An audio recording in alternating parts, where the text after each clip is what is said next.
É o nosso 7º estudo e nós vamos falar sobre uma parceria perigosa.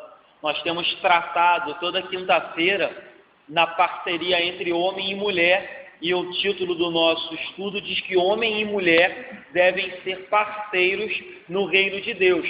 Contudo, nessa série de estudos, a gente também tem tratado acerca de umas parcerias que não agradam a Deus e que não exaltam a Deus. Algumas semanas atrás, 2 semanas, nós falamos acerca da parceria na criação dos filhos e citamos o exemplo de Sansão. Semana passada, nós falamos acerca da parceria entre mãe e filho, que foi uma parceria que não agradou a Deus, uma parceria do culto de Mica e da sua mãe, mas também demos o exemplo do culto que acontecia na casa de Timóteo, que era um culto que agradava a Deus. Tanto é assim que Timóteo cresce e se torna um pastor, um homem responsável pela igreja de Deus. Então hoje nós vamos falar de mais um exemplo de parceria entre homem e mulher, sendo que nesse caso não agradando a Deus, e aí o título é uma parceria perigosa. Vamos ler 2 Coríntios 6,14, texto bem conhecido nosso, até lemos esse texto aqui quando eu falava sobre Sansão, sobre o relacionamento de Sansão com Dalila e com a outra mulher que ele arrumou também. O texto diz, 2 Coríntios 6,14 assim, 2 Coríntios 6,14: Não vos ponhais em julgo desigual com os incrédulos, porquanto que sociedade pode haver entre a justiça e a iniquidade, ou que comunhão da luz com as trevas. Vou ler de novo. Não vos ponhais em julgo desigual com os incrédulos, porquanto que sociedade pode haver entre a justiça e a iniquidade, ou que comunhão da luz com as trevas. Vamos parar aqui. Queridos, após a morte de Salomão, o povo de Israel se dividiu em 2 tribos. Aquelas 12 tribos, que eram abençoadas por Deus, escolhidas por Deus, separadas por Deus, elas se dividem em 2 tribos apenas. E aí fica uma galera no norte, que é Israel, e fica Judá no sul. Então o povo se separa em 2 reinos. E independente de onde você for olhar a história dos reis de Israel, independente seja o norte ou seja o sul, seja Israel ou seja Judá, ambos caíram num declínio moral e espiritual muito grande. Talvez até por parte dos erros do próprio Salomão, que permitiu que as suas diversas mulheres trouxessem ídolos e diversos tipos de deuses para dentro da nação de Israel. E aí quando Salomão vem a morrer, quem assume o reino é o seu filho Jeroboão, e ele racha o reino de Israel. Não sei se os irmãos lembram, acontece algo mais ou menos, que as pessoas vão reclamar com ele, falando, olha, você está colocando um jugo muito pesado sobre a gente, e aí, na verdade, acho que isso acontece com Roboão. Roboão diz, olha, eu vou aumentar mais ainda, já que vocês estão reclamando, vou fazer mais. E aí Jeroboão vem e racha o reino de Israel. Então, a partir desse momento, as coisas só pioram.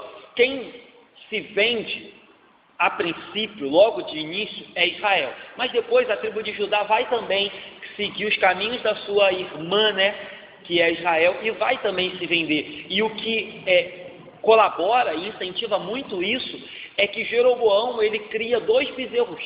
E ele cria 2 altares, um em Dan e um em Betel. E aí, ele fazendo isso, ele tira do povo a necessidade de ir até Jerusalém para adorar a Deus.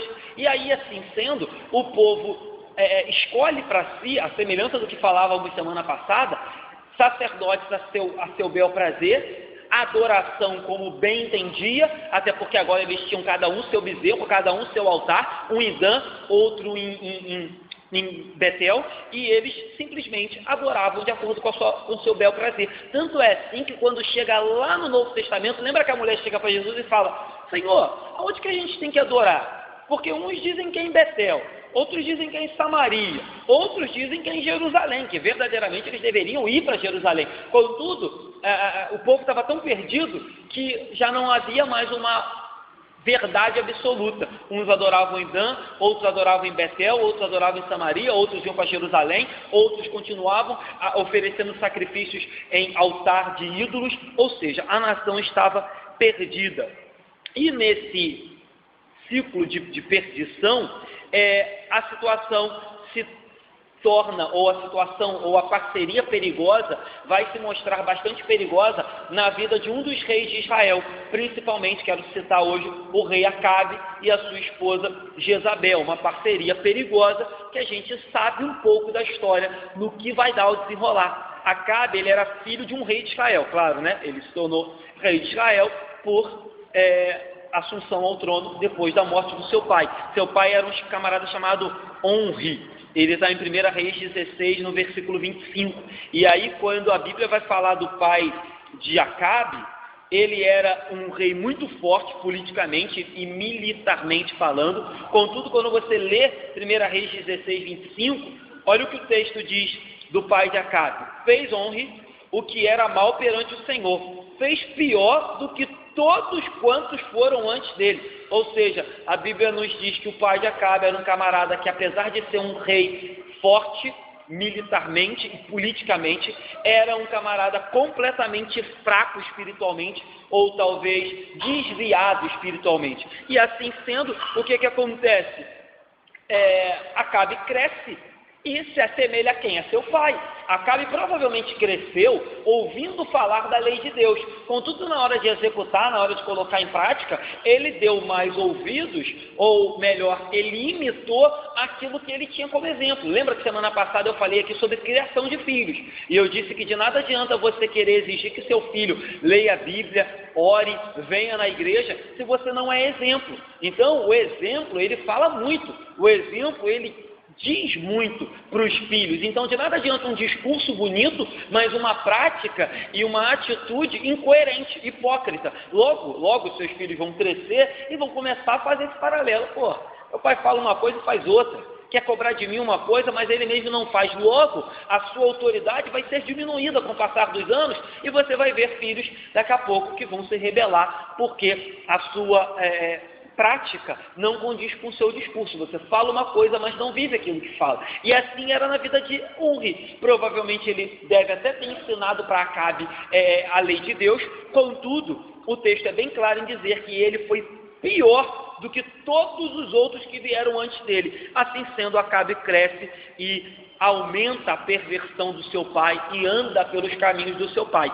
E aí, para piorar a situação, Acabe cresce numa família que não era firme, doutrinariamente falando, e para piorar, Acabe, para fazer aliança política, para fazer aliança militar, Acabe casa com a tal de Jezabel, que era filha de Etibaal. O nome do camarada por si só já diz a quem ele servia. O nome dele era Et, e a sequência do nome dele era Baal, ou seja, o deus Baal. Ele servia ao deus Baal, era um rei de Tiro e Sidom. E aí, o que acontece? Essa Jezabel, seguindo os caminhos do seu pai, também adorava Baal e adorava ainda uma outra deusa, chamada Astarte. Até pesquisei, mas não é a Astarote, não, é essa mesmo, Astarte, que era uma deusa da fertilidade. Enfim, quando casa, Jezabel vem morar em Israel junto com o rei. E aí o que ela faz? Ela não só vem, como ela traz com ela 450 profetas de Baal e 400 profetas da tal da deusa Astarte. Então o que acontece? Israel já estava meio bambo das pernas, já estava meio confuso acerca da adoração e do serviço e do culto a Deus. Israel vai de mal a pior, porque agora tem-se do lado do rei de Israel uma mulher, e ela era uma mulher muito complicada, uma mulher bem maligna, bem convicta daquilo que ela acreditava que eram seus falsos deuses. Traz os seus profetas e vira uma bagunça. Talvez você se pergunte como que pode o rei de Israel permitir um negócio desse. Ou seja, para piorar a situação, Acabe não só permitiu, como ele incentivou, porque depois você lê lá toda a história de Acabe a partir de 1 Reis, a partir do capítulo, acho que 16, você já vai começar a história de Acabe. Isso mesmo, a partir do 16. Você vai ver que ele não só permite que sua mulher venha, traga esses profetas, como ele ainda cria altares para esses profetas, para que a sua mulher pudesse oferecer sacrifício para esses falsos ídolos. Então, em pouco tempo, a verdadeira adoração ao Deus de Israel, que já era capenga, praticamente acaba. praticamente é jogada de escanteio, se é que ficou, e a gente vai ver que ficou um remanescente fiel. Vocês vão lembrar que já eu vou falar do profeta Elias, quando Elias se enfia na caverna e diz, quero morrer, Deus falou, para de bobagem, que você não é o último que sobrou não, tem uma galera que não dobrou o seu joelho, tem uma galera escondida que o profeta escondeu, então segura a onda aí que ainda tem uma galera, contudo a grande maioria se deixou levar pelo rei. Então, como eu disse, se você segue, se os filhos seguem o exemplo dos pais, é claro que a nação vai seguir o exemplo do rei, assim como Acabe seguiu o exemplo do seu pai, e Jezabel estava só reproduzindo o exemplo dos seus pais. Logo, a nação estava praticamente perdida. Mas, como sempre na história minha, sua, Israel, da igreja, Deus age soberanamente e levando o profeta Elias para trazer uma verdade, para dar uma sacudida, para dar uma acordada no povo de Israel, e aí que entra Elias nessa história. E se você parar para prestar atenção, durante toda a história da igreja, durante toda a história da Bíblia, é sempre assim, a gente se perde, Deus vem e mostra o caminho, a gente se desvia, Deus vem, puxa a orelha e coloca no caminho de novo, a gente escolhe o errado, Deus vem, corrige e nos dá o que é certo. É sempre assim, e aqui, mais uma vez, soberanamente, Deus levanta Elias, um profeta cujo nome, se o pai de Jezabel era Etibaal, o nome de Elias significa Jeová é Deus. E aí, no hebraico, o nome de Elias tem até algumas, como é que eu vou dizer, a raiz é até parecida com a raiz mais na frente que vai ser usada para o nome de Jesus, que é Yeshua. Então a raiz é um pouco parecida, não é o mesmo nome, mas é um pouco parecido. Então, assim como o própria raiz de Josué, que depois Deus salva, Deus liberta, porque na verdade Josué não tinha o nome de Josué, o nome de Josué era Oséias, e o nome dele é trocado para Josué, porque Josué, o radical, é muito parecido também com o radical de Yeshua, de Jesus, porque Deus salva. E aqui Jeová é Deus, é o radical, ou melhor, a tradução do nome de Elias. E Elias levanta e ele tem a incumbência muito fácil, ir lá diante de Acabe e falar para ele, olha, Deus vai mandar uma seca sobre a terra, para você parar de bobagem, parar de adorar falsos ídolos e permitir que tua mulher faça essa bagunça que está acontecendo. Isso está em 1 Reis 17, no versículo 1.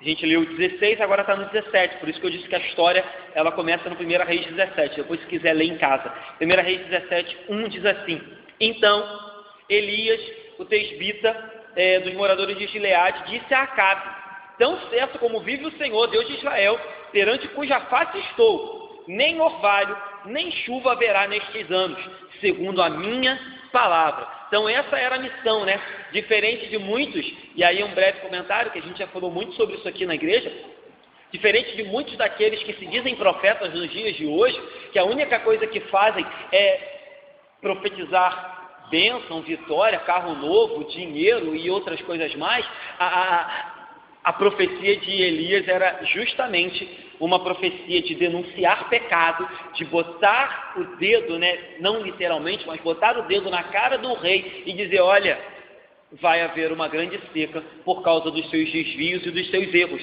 E assim, se você depois for estudar, é claro que isso não é na sua totalidade, mas 80% dos profetas do Antigo Testamento sempre tem essa característica.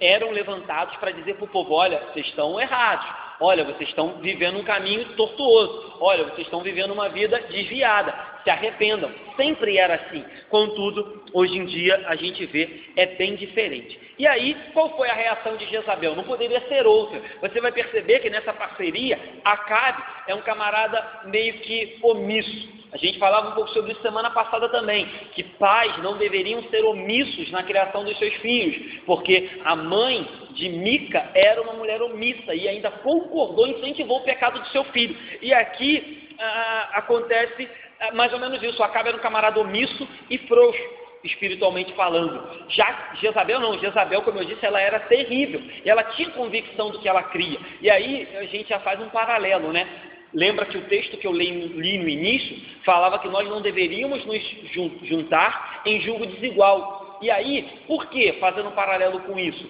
Às vezes a gente se junta com alguém, e aí eu estou falando de relacionamento, que é isso que a gente está falando aqui, que pensa diferente da gente, e a gente acha que não tem nada demais, não. A pessoa só não segue a mesma religião que eu.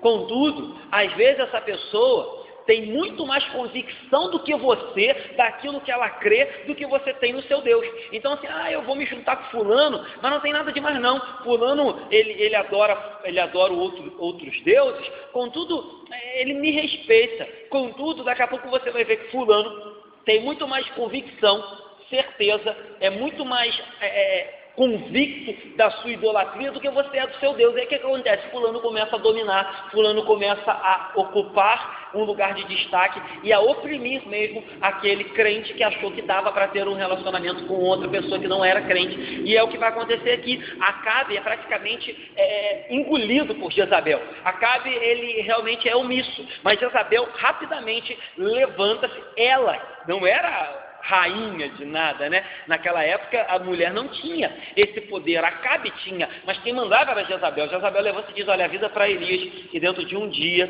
eu vou matar. Não, desculpa, irmãos, estou adiantando a história. Na verdade aqui ela ainda não mata Elias, na verdade aqui ela manda matar todos os profetas que não eram profetas de Baal e da deusa Astorte. Então é isso que ela faz. Tanto é que acontece isso, que logo em seguida o profeta vem e diz para Elias: olha, fica tranquilo que eu consegui esconder 100, contudo é verdade, Acabe matou a maioria. E aí acontece isso.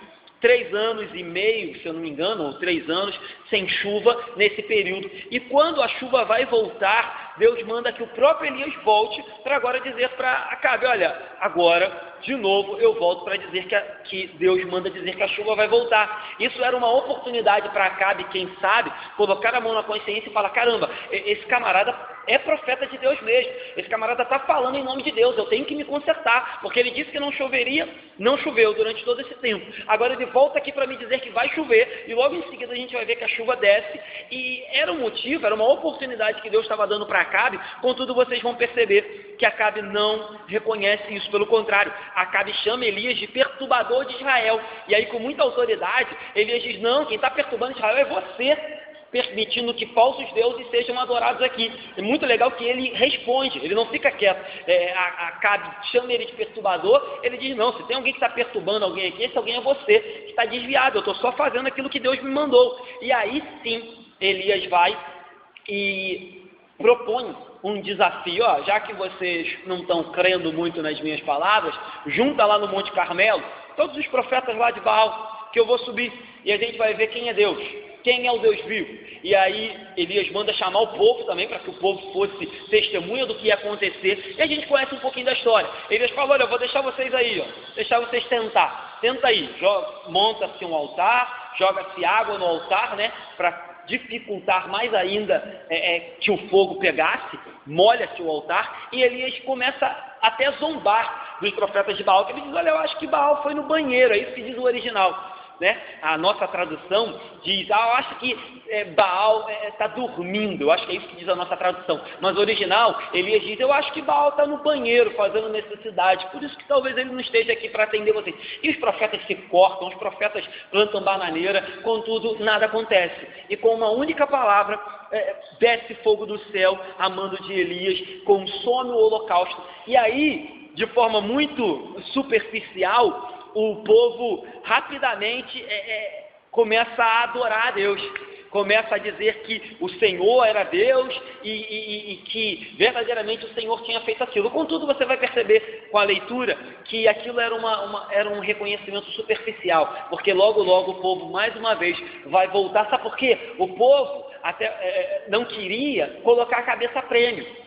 O povo não queria entrar numa rota de colisão com uma louca, com um rei frouxo e uma esposa de rei que mandava e desmandava e fazia o que bem entendia. E assim sendo, o que o povo fez? Olha, vamos agradar o rei. E se para agradar o rei a gente tem que agradar a mulher dele, vamos servir ao Deus da mulher dele. Vamos fazer esse negócio, senão ela passa a espada como fez com os profetas. Quem somos nós? Se os profetas morreram, quem dirá a gente? E aí, queridos, você vê um povo que viu a maravilha de Deus, viu o fogo descer do céu, viu Deus descer e consumir o holocausto, viu que a palavra do profeta Elias tinha poder, ainda assim não queria abrir mão da sua segurança, do seu conforto, da sua vida boa. E existem muitas pessoas na igreja assim hoje também, um pé lá, um pé cá. Eu sei que Deus é todo poderoso, eu sei que o caminho é só Jesus, eu sei que Ele é o Filho de Deus. Contudo, se eu abrir mão disso aqui, se eu abrir mão desse pecadinho, aí não dá. Então um pé lá, um pé cá, é o que o povo estava fazendo naquela época. Sabia? Via a manifestação de Deus, via o poder de Deus, contudo não queria abrir mão da sua condição privilegiada de estar sendo acobertado ou bem abençoado, se assim eu poderia dizer, né? Pelas benécias do rei de Israel. Ninguém queria ser visto como um rebelde e ser perseguido pelo rei e por Jezabel. Então cuidado, porque ainda hoje tem muita gente se comportando assim, um pé lá, um pé cá. Vem, gosta da palavra, gosta da igreja, é simpático à igreja, contudo não assume compromisso com Cristo, não assume compromisso com a igreja, não abre mão dos seus pecados, sabe? Não se envolve, não adora em espírito e em verdade. É o que estava acontecendo com a galera daquela época, erro após erro, e Deus nem um pouco satisfeito. Então, acontece que, além de Deus se mostrar poderoso, o Deus de Elias ainda passa o cerol em todos os profetas, todos, não deixa um. E aí eu fico pensando, né, como que Elias, um homem sozinho, passou a fio de espada todos os profetas de Baal, todos, ele não deixou um para contar a história. Contudo, o medroso, né, e o omisso do Acabe ficou vivo. E aí, mais uma oportunidade de Deus. Contudo, em vez dele se arrepender, ele corre para casa e conta tudo para a mulher dele. Conta tudo para a mulher dele. Em vez de se arrepender, ele conta, faz fofoca. E aí, o pior de tudo é que quando ele conta, depois leia uma história lá, ele não diz em nenhum momento que o Deus de Jezabel tinha sido derrotado pelo Deus de Israel. Ele não diz em momento algum que os profetas tinham passado vergonha, tinham sido derrotados por um único profeta, que era Elias, e por isso todos eles foram passados a fio de espada por Elias. Ele não menciona isso. Ele chega lá e só diz assim: olha, Elias matou todos os teus profetas.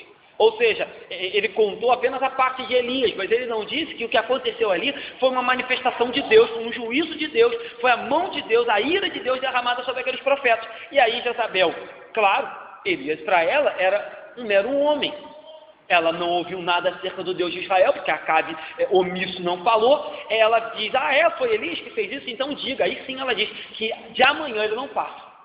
E aí o negócio fica complicado, porque o que chama a nossa atenção é que essa mulher, tudo bem, ela não conhecia o Deus de Israel, ela era uma mulher maligna, uma mulher perigosa, uma mulher sanguinária, uma mulher totalmente insensível à voz de Deus, não conhecia o Deus de Israel, não conhecia a lei de Deus. Contudo, o que mais impressiona é o seu marido sendo omisso, ou sem capacidade para freá-la, ou não querendo freá-la, ou sei lá, sem interesse de freá-la, permitir que isso aconteça. E também nos assusta, ou talvez é até nem motivo de assustar, mas motivo de acender uma luzinha dentro da gente, para a gente tomar cuidado também, é que o profeta Elias, o cara mais corajoso que existia naquela época, que teve coragem diante de Acabe e falar: olha cara, se você não parar, Deus vai te castigar, Deus vai pesar a mão, teve coragem de desafiar todos os profetas de Baal e passá-los a fio de espada.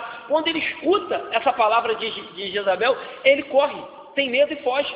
Ele foge para uma caverna. E aí nos chama atenção. Por que eu disse que nos chama atenção? Porque podemos ter esse tipo de atitude também.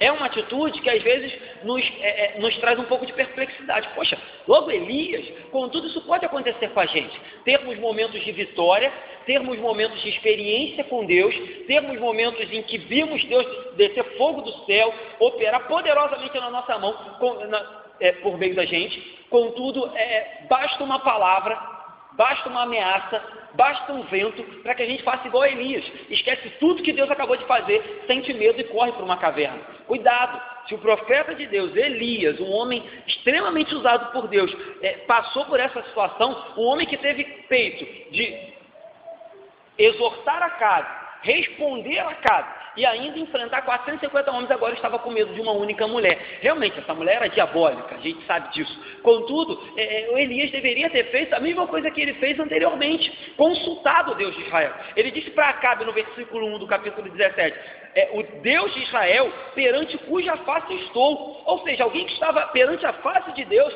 alguém que tinha acesso a Deus, intimidade com Deus, não tinha por que ter essa atitude que ele teve. Contudo, isso fica bem claro para que a gente perceba que Elias, assim como o pastor, assim como o presbítero, assim como os diáconos, assim como qualquer pessoa da igreja, por mais usado que seja, é homem, é mulher, é falho, é fraco, é sujeito a erros, é sujeito a medo, a temor, é sujeito a falhas. Ou seja, se a gente não estiver a todo momento consultando a Deus, dependendo dele, indo buscar dele, indo ouvir dele, pode ter certeza que assim como Elias, nós iremos falhar. E falhar feio como Elias falhou. Alguém que não deveria ter tomado a atitude que tomou. E aí, queridos, o texto segue, né? E a gente vai perceber que Elias vai para o deserto para fugir de Jezabel e para manter a sua vida.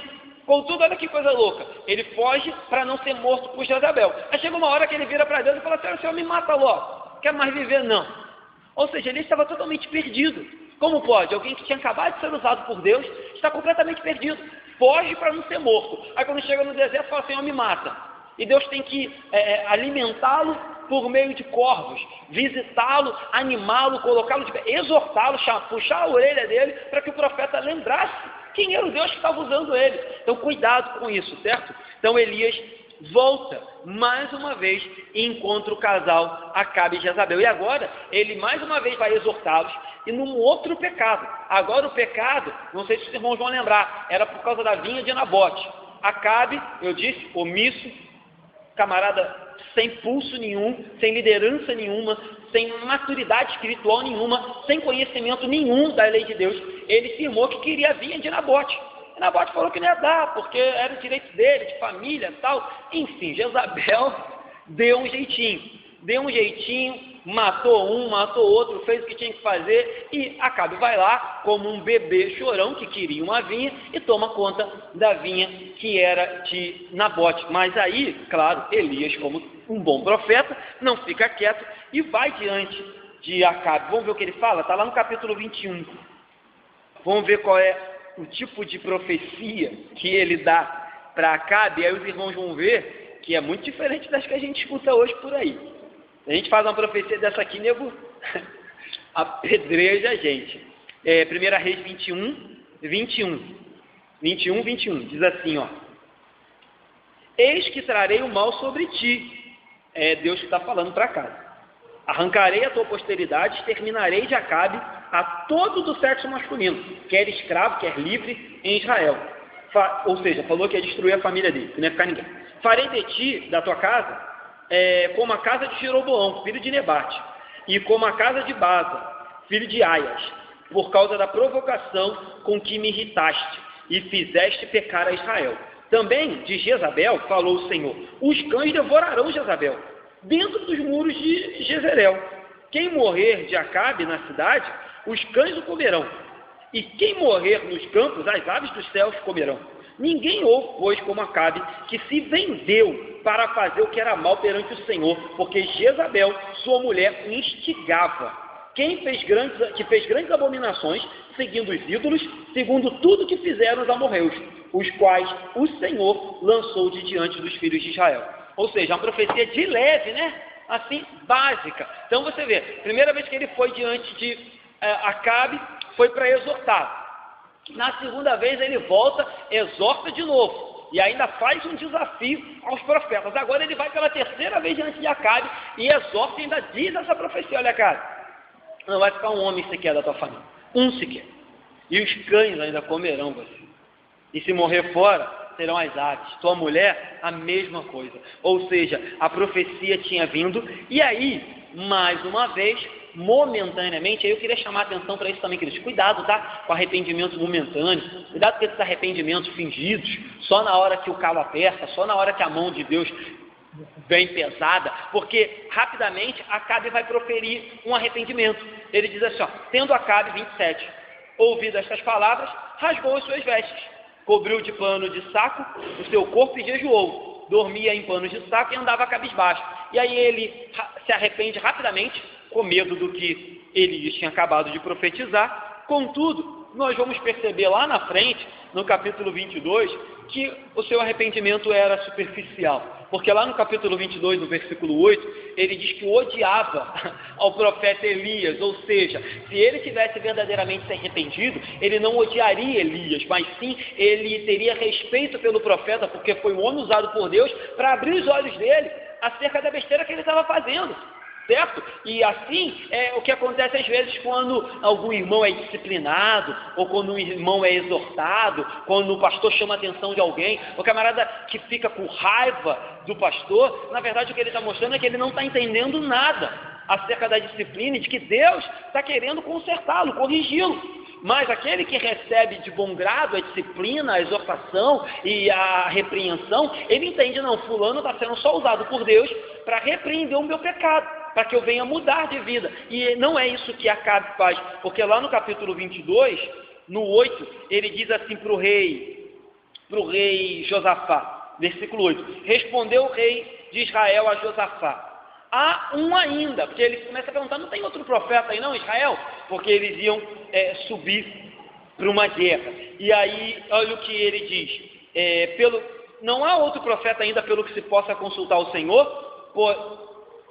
Calma aí, volta gente.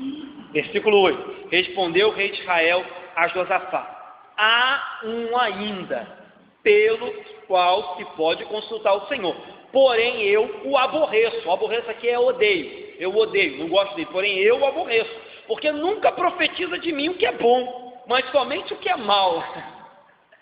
Este é Micaias, filho de Imlá, disse Josafá, não fale o rei assim.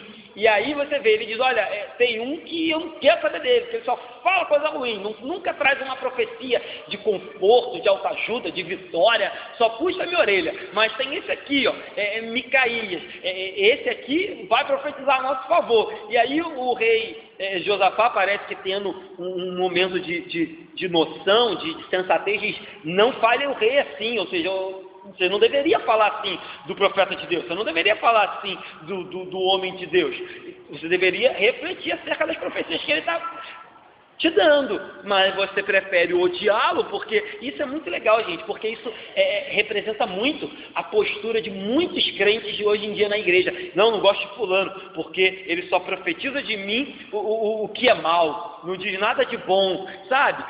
Enfim. Quero perder muito tempo com isso, talvez vocês conheçam pessoas assim, eu já conheci muitos, mas, graças a Deus, Deus tem falado. Aí, mais tarde, lá em 2 Reis, depois você vai ver, 1 Reis também fala um pouco, as profecias de Elias se cumprem, Acabe e Jezabel têm o final da sua vida, assim como Elias tinha profetizado, com os seus corpos sendo devorados por animais, a família dizimada, ou seja, uma parceria perigosa fez com que algo terrível viesse sobre Israel e algo terrível refletisse na nação, na religião e também na casa do próprio Acabe, porque mais na frente, os irmãos depois podem pesquisar e ler com calma, essa profecia que Deus deixa sobre eles vai refletir, inclusive, até na terceira geração de Acabe,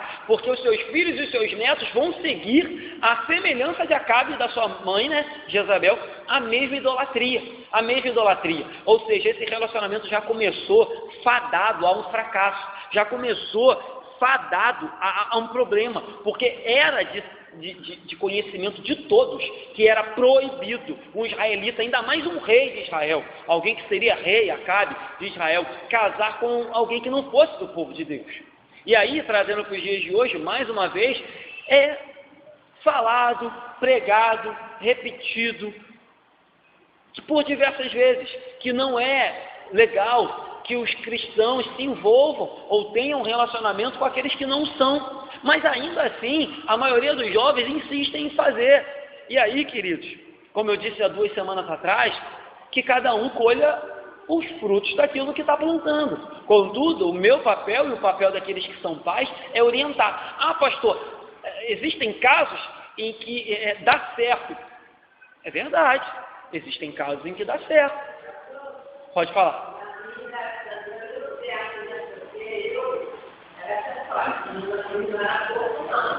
Aí a gente foi lá, pegou o corpo e na minha família, minha mãe, minha tia, tudo brasileiro, meus filhos, não sei, graças a Deus, todo mundo conheceu Jesus, por causa da gente, minha mãe veio a minha família, então, eu, graças a Deus, eu faço minha vida.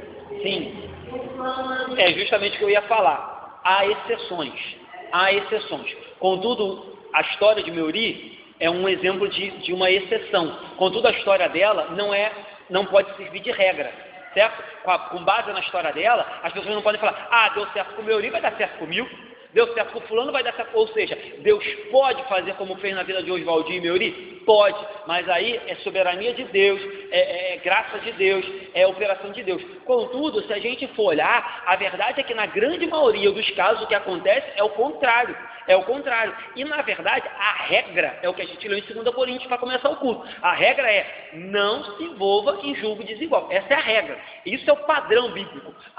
Pode ser que Deus utilize de uma exceção, pode ser que Deus pegue vamos supor que nem seja uma exceção, vamos supor que seja um erro, que o Oswaldinho tenha sido realmente desobediente e tenha tomado uma decisão errada. Deus pode pegar uma decisão errada nossa e transformar em bênção? Pode. Deus pode pegar um deslize nosso e transformar em algo bom? Pode. Então pode ser isso que tenha acontecido. Então assim, a gente não pode usar a exceção. Então assim, eu não posso partir da exceção. Por isso que eu digo, alguns alguns jovens principalmente vão falar, pastor, mas eu conheço fulano, tudo bem, mas a gente também conhece fulano e fulano que deu tudo errado. Então a gente não pode partir dessa premissa. Se deu certo com fulano, vai dar comigo, certo? Porque não é por aí. Existem casos que deu super certo, como o Meuri acabou de dar o exemplo dela, mas existem casos que assinar o atestado de problema. Pastor, fulano vai perder a salvação por isso? Acredito que não, queridos. Mas vai ter uma vida complicadíssima. Vai ter uma vida dificílima.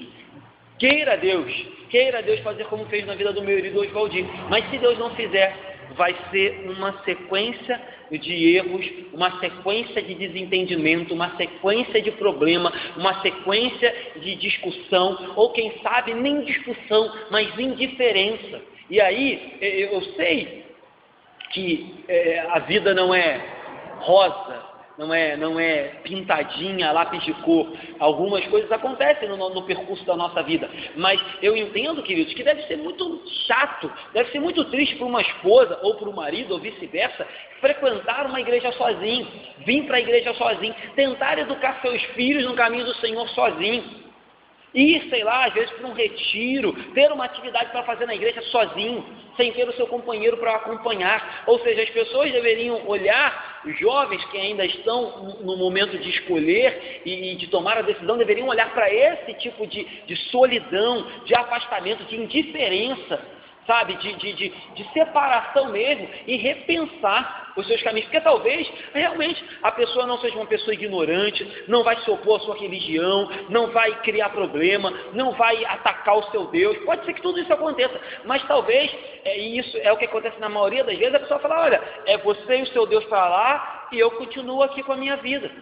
Não sei se algum jovem para pensar nisso, porque deve ser muito lamentável, deve ser lamentável. Então assim, é claro que para pastores eu acho que esse caso não se enquadra muito. Eu acho que o camarada, quando pensa em ser pastor, ele já pensa em procurar uma esposa crente para casar. Mas já parou para pensar? Se um pastor pensasse como um crente comum pensa, e falasse assim, não tem nada a ver não, eu vou casar e depois eu vou convertê-la, eu vou evangelizar. Imaginou um pastor que tem a sua esposa na igreja, a sua esposa está em casa, porque ela não se converteu ainda, certo, queridos? Então cuidado. E aí, outra coisa, né, para fechar esse pensamento, casamento não é evangelismo. Assim como futebol não é evangelismo, churrasco não é evangelismo, ir no cinema, né? Tem gente que fala assim, vou chamar meu colega para jogar futebol comigo para ver se ele se converte. Meu irmão, Vai chamar seu colega para jogar futebol? Vai jogar futebol, se divirta, jogue futebol, se alegre, jogue muito futebol. Mas se você não parar um momentinho e falar para ele, olha querido, deixa eu te contar um negócio, eu sirvo a um Deus, o meu Deus, ele tem um filho, o filho dele é Jesus, ele é o caminho, a verdade e a vida. Seu amigo não vai se converter jogando futebol, seu amigo não vai se converter comendo pizza, e sua esposa ou seu marido não vai se converter namorando você. Namoro, futebol, pizza, não é evangelismo, certo? Então cuidado, a estratégia. Pô, já imaginou? Se eu tivesse que namorar todo mundo que eu quisesse converter? Coisa horrível, hein, gente? Então, guarde isso, tá? Casamento, namoro, futebol, ou qualquer outra coisa que você faça, não é evangelização. Ah, pastor, é uma estratégia minha. Lamentável, certo? Então, cuidado com isso. Vimos como que terminou a vida de Acabe, vimos como que terminou a vida de Jezabel. E de maneira rápida, eu falei dos filhos. O primeiro filho que a Bíblia vai citar deles é Acasias. Acasias está lá em 1 Reis 22, 52. 1 Reis 22, 52. Olha o que o texto vai dizer. Acasias, filho de Acabe, começou a reinar sobre Israel em Samaria, no 17º ano de Josafá, rei de Israel, e reinou 2 anos sobre Israel. Fez o que era mal perante o Senhor, porque andou nos caminhos do seu pai, ou seja, só reproduziu aquilo que ele aprendeu em casa. Outro filho, Jorão. Jorão já está em 2 Reis, capítulo 3, versículo 2 e 3. Olha o que diz Jorão. Fez o que era mal perante o Senhor, porém não como seu pai, nem como sua mãe, porque tirou a coluna de Baal que seu pai fizera. Contudo, aderiu aos pecados de Jeroboão, filho de Nebate. Jeroboão era o avô dele, né? Bisavô, se não me engano. Avô ou bisavô, no próximo assim. Enfim, filho de Nebate, que fizera pecar Israel, não se apartou deles. Então, queridos, segundo filho. Terceiro filho, e aí agora já é uma filha, Atalia, ela está em 2 Crônicas, não está em Reis não. Capítulo 22, no versículo 3, diz assim, 2 Crônicas 22, 3. 2 Crônicas 22, 3 diz, de sua mãe, filha de Onre, chamava-se Atalia. Ela também andou nos caminhos da casa de Acabe, porque sua mãe era quem a aconselhava a proceder iniquamente. Ou seja, Jezabel, além de tudo, aconselhava sua filha a proceder iniquamente. Essa filha de Jezabel, ela casa com um camarada de Judá e passa a fazer parte da família real. E aí, quando ela morre, é algo muito interessante. A mãe dela manda, Jezabel viva ainda, manda matar toda a família do marido, né?